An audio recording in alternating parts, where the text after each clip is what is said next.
Au nom du Père, et du Fils, et du Saint-Esprit. Amen. La paix de Jésus soit dans votre maison, sa paix et sa joie. Alléluia. Eh bien, nous lisons un sujet vraiment d'actualité. Merci Jésus. Saint Matthieu, chapitre 7, versets 15 à 20. Méfiez-vous des faux prophètes. Ils arrivent chez vous avec leur peau de mouton, mais à l'intérieur, ce sont des loups prêts à dévorer. Vous les reconnaîtrez à leurs fruits. Iriez-vous chercher des raisins dans les épines ou des figues sur les ronces?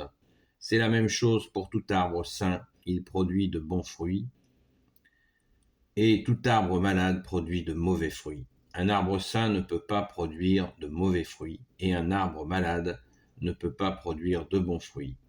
Mais tout arbre qui ne donne pas de beaux fruits, on le coupe et on le jette au feu. Donc vous les reconnaîtrez à leurs fruits. Alléluia. Merci Jésus. Nous avons aujourd'hui foisonnement de faux prophètes. Ça foisonne, ça pullule. Les faux prophètes, il y en a toujours eu, dans tous les siècles. Mais ceux d'aujourd'hui ont une arme terrible qui s'appelle Internet. Pas une arme, un outil de diffusion. Les faux prophètes qu'il y a eu dans les siècles, ils avaient des moyens de diffusion assez limités. Aujourd'hui, c'est pas le cas. Aujourd'hui, les faux prophètes peuvent contaminer très rapidement leur fausse doctrine, leur ruse pour essayer de, comme tu nous le dis Jésus au verset 15, ils arrivent chez vous avec la peau de mouton, mais à l'intérieur ce sont des loups prêts à dévorer, pour nous prendre notre énergie, notre argent, nos biens, parfois même notre conscience des choses. Ils nous la volent par divers stratagèmes. Et ils sont extrêmement nombreux et des fois à des endroits où on les imagine même pas. Quand on voit des attitudes de gouvernement qui justement se muent en espèces de faux prophètes, eh bien ça devient extrêmement dangereux pour notre pauvre France. Jésus prend pitié de nous. Prions pour la France, les amis, prions pour le peuple franc en demandant pardon pour l'apostasie. Car c'est, comme dirait l'autre, c'est inversement proportionnel. C'est-à-dire que moins nous sommes catholiques, plus l'ennemi des âmes progresse avec ses faux prophètes, avec son armée de faux prophètes qui nous invite à tout un tas de nouveautés, les unes les plus farfelues que les autres. La France, pour être France, il faut qu'elle soit catholique. C'est ainsi. C'est ainsi, ce fut acté lors du baptême de Clovis en 495. Vous voyez, c'est pas d'hier matin, où le fameux évêque Saint-Rémy a dit: France, à chaque fois que tu seras fidèle à ton saint baptême, tu rayonneras dans le monde entier. Et à chaque fois que tu seras infidèle à ton baptême, à ton saint baptême catholique, eh bien, tu seras durement frappé. C'est ce que nous vivons. Donc, il nous appartient de revenir à toi, Jésus, dans ton Église catholique et supplier, comme nos frères et sœurs ont supplié Jésus à l'époque de Sainte Jeanne d'Arc, pour que nous puissions redevenir qui nous sommes, c'est-à-dire le peuple franc, qui ne veut rien dire d'autre que le peuple libre. Iriez-vous chercher des raisins dans les épines ou des figues sur les ronces? Je crois que c'est clair. Regarde, on reconnaît l'arbre à ses fruits. Eh bien, c'est pas un proverbe, vous le savez peut-être, ou vous le savez pas, auquel cas vous l'apprenez. On reconnaît l'arbre à ses fruits. Proverbe populaire, soi-disant populaire, très connu. Enfin, le fait qu'il soit plus populaire, c'est très bien, mais on croit que on ne sait pas d'où ça vient. On reconnaît l'arbre à ses fruits, eh bien, c'est ta parole, bien-aimé Jésus. Comme la racine de la plupart des proverbes qui sont bons, qui sont excellents, qui sont pertinents, eh bien, ils viennent de ta parole, ô Jésus. Vous voyez, ils ne sont pas dans la Bible, mais le fond est dans la Bible. On reconnaît l'arbre à ses fruits. Jésus nous précisant même les choses au verset 17. Merci Jésus. C'est la même chose pour tout arbre sain. Il produit de bons fruits, et tout arbre malade produit de mauvais fruits. Un arbre sain ne peut pas produire de mauvais fruits, et un arbre malade ne peut pas produire de bons fruits. Mais tout arbre qui ne donne pas de beaux fruits, on le coupe et on le jette au feu. Donc vous les reconnaîtrez à leurs fruits. C'est waouh, c'est limpide. C'est super, méga limpide. Vous les reconnaîtrez à leurs fruits. Je ne sais pas si ça vous est déjà arrivé, mais des fois on rencontre des gens qui ont des belles théories sur l'avenir, etc., la méditation, je sais pas quoi, ou tout simplement vous propose du développement personnel, au secours, avec le mot blurp, le développement personnel, avec plein d'idées, etc., pour améliorer votre personnalité. Eh bien, c'est ça, on est dans les faux prophètes. Ça ne mène nulle part, parce que le faux prophète, Jésus, notre seul sauveur, tu t'es offert pour nous, tu t'es sacrifié pour nous. L'ultime sacrifice, c'est le don de Jésus. Merci Jésus. C'est l'ultime sacrifice. Jésus se donne. Il donne sa vie pour nous, son corps et son sang, ce que nous célébrons à chaque sainte messe. Et il reprend sa vie, il ressuscite, alléluia, merci Jésus. Ce qui fait qu'il demeure avec nous. Il s'est sacrifié et il demeure avec nous, merci Jésus. Le faux prophète, il sacrifie les autres. Il sacrifie leur vie, leurs biens, leurs personnes, leurs proches. C'est juste catastrophique. Et il y en a 13 à la douzaine en ce moment. Y compris au niveau de qui dirige la France. Donc, au secours Jésus. Pour être à l'abri des faux prophètes, Jésus a tout prévu. Son Église. Il a fait son Église tout de suite quand il est venu. Il a appelé ses apôtres et l'Église a commencé à se former avec ses saints apôtres. Bien avant la Bible. Jésus a fait l'Église. L'Église catholique, c'est l'Église primitive. Et Jésus l'a faite pour justement nous mettre à l'abri avec du solide.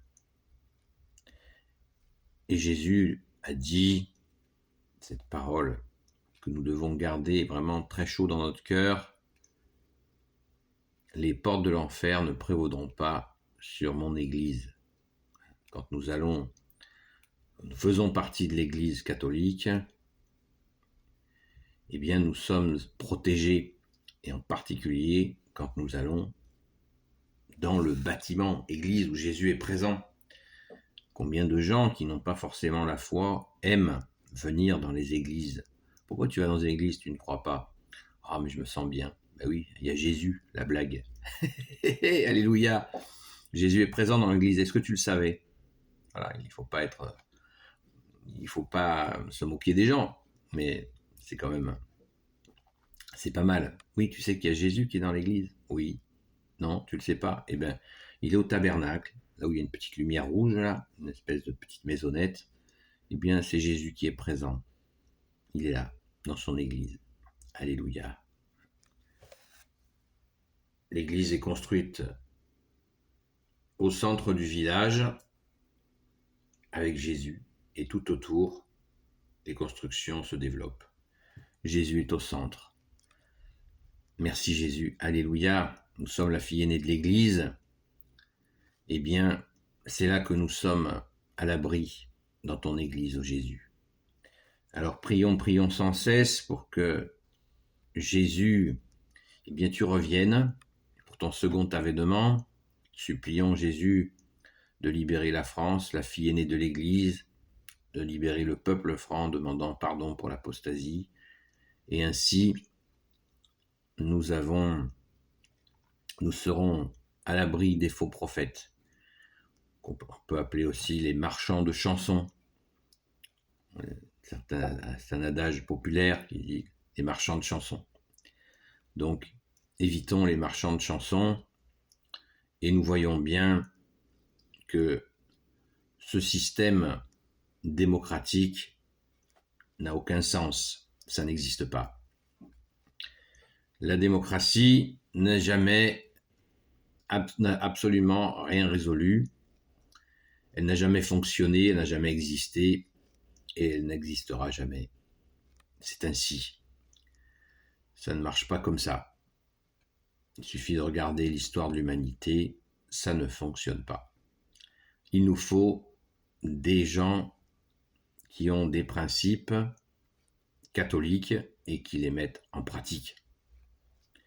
Ainsi, catholiques, nous aurons enfin des gens qui ne sont pas des prophètes, certainement pas des faux prophètes, mais qui veulent mettre en œuvre eh bien, ce que Jésus a demandé, c'est-à-dire faire la volonté de son Père, avec les 2 commandements principaux, d'aimer Dieu, que tu es Jésus avec ton Père et l'Esprit Saint, d'aimer son prochain. Et l'amour a des exigences qui sont très importantes. On le voit dans l'éducation des enfants. De nos jours, c'est pas de limite, et après, quand il y a des catastrophes, eh bien, tout le monde râle. Alors que l'abandon de l'encadrement que propose l'Église, eh bien, a été manifeste. Combien de gens, et moi j'y ai participé aussi, à oublier les règles de vie, qui fait que on se plante lamentablement. Et heureusement, Jésus, tu nous relèves. Rien n'est perdu. Rien n'est perdu. Prends pitié de nous, Jésus, laisse-nous revenir à toi, dans ton Église, afin de retrouver ce cadre d'amour que tu nous proposes. N'oublions pas Saint Pierre et Saint Jean, 2 apôtres, qui symbolisent, dans la même Église, bien sûr, qui symbolisent le cadre et l'amour, qui marchent ensemble, comme Jésus l'a fait. Vous le verrez dans les Actes des Apôtres, si vous voulez bien les lire, où Jésus envoie Saint Pierre et Saint Jean.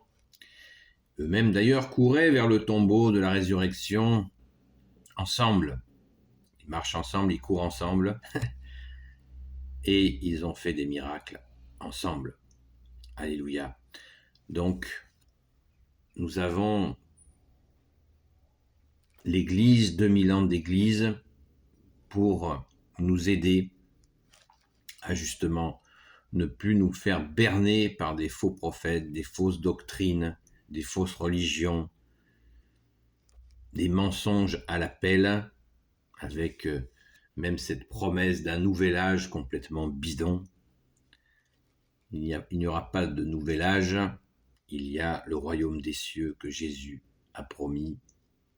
Nous pouvons y accéder par ta grâce, ô Jésus, en mettant en pratique ce que tu dis, en faisant la volonté de ton Père. Et n'oublions pas que la volonté du Père est que nous aimions son Fils